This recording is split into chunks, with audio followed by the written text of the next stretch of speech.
हेडलाईन्सचे प्रायोजक आहे NBC bearings, लांब पळण्यासाठी। उद्धव ठाकरेंना बाळासाहेब ठाकरेंचा वारसदार मानता का? देशात 2024 ची निवडणूक शेवटची निवडणूक असणार का?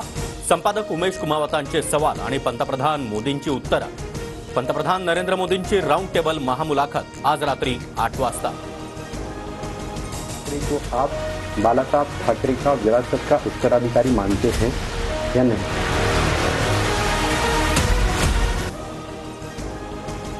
TV9 मराठीच्या मुलाखतीमधील बाळासाहेब ठाकरेंबद्दल बोलताना पंतप्रधान मोदी भाऊक। पहा रात्री 8 वाजता मोदींची महामुलाखत फक्त TV9 मराठीवर। TV9 ला दिलेल्या मुलाखतीबाबत पंतप्रधान मोदींचं ट्विट। रात्री 8 वाजता TV9 वर 7 भाषांमध्ये पंतप्रधान मोदींची विस्तृत मुलाखत पाहता येणार। श्रीकांत शिंदे आज उमेदवारी अर्ज दाखल करणार। अर्ज दाखल करण्यापूर्वी मुख्यमंत्री उपमुख्यमंत्र्यांच्या उपस्थितीमध्ये श्रीकांत शिंदे यांचं जोरदार शक्तीप्रदर्शन।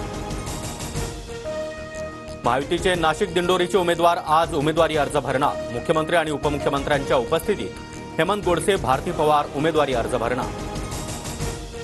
भाजपचे माजी खासदार हरिश्चंद्र चव्हाण नाशिक लोकसभा निवडणूक लढवणार।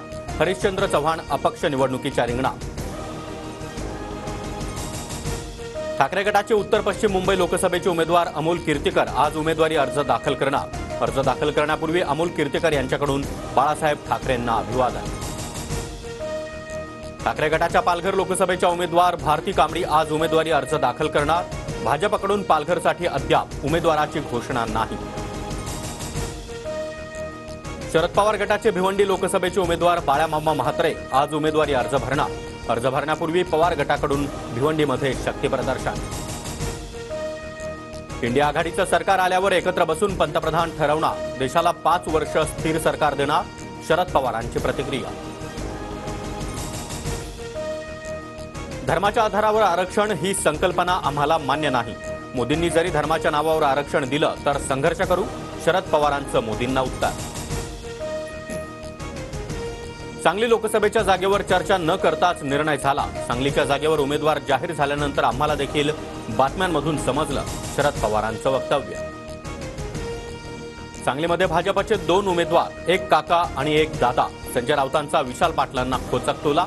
2 उमेदवारांसाठी काय योगी आले उद्या भोगी येतील। योगी आदित्यनाथ यांच्या सभेवर देखील राऊतांचं टीकास्त्र।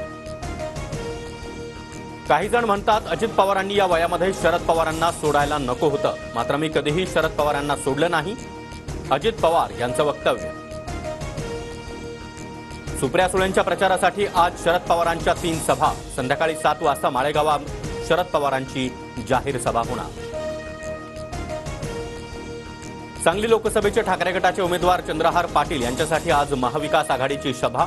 शरद पवार, उद्धव ठाकरे सभेला उपस्थित राहणार। किरण सामंत विधानसभा निवडणूक लढवणार। लांजा राजापूर विधानसभा मतदारसंघातून निवडणूक लढवणार। शिवसेनेचे जिल्हाप्रमुख राहुल पंडित यांची माहिती। जीएसटी संकलनाचा एप्रिल महिन्यामध्ये विक्रम। प्रथमच ओलांडला 2 लाख कोटींचा आकडा। एप्रिल 2024 मध्ये जीएसटीमधून विक्रमी 2,10,000 कोटी रुपये जमा। देशात एप्रिलमध्ये पेट्रोलचा वापर 12.3% वाढला, तर डिझेलच्या विक्रीत मात्र घट।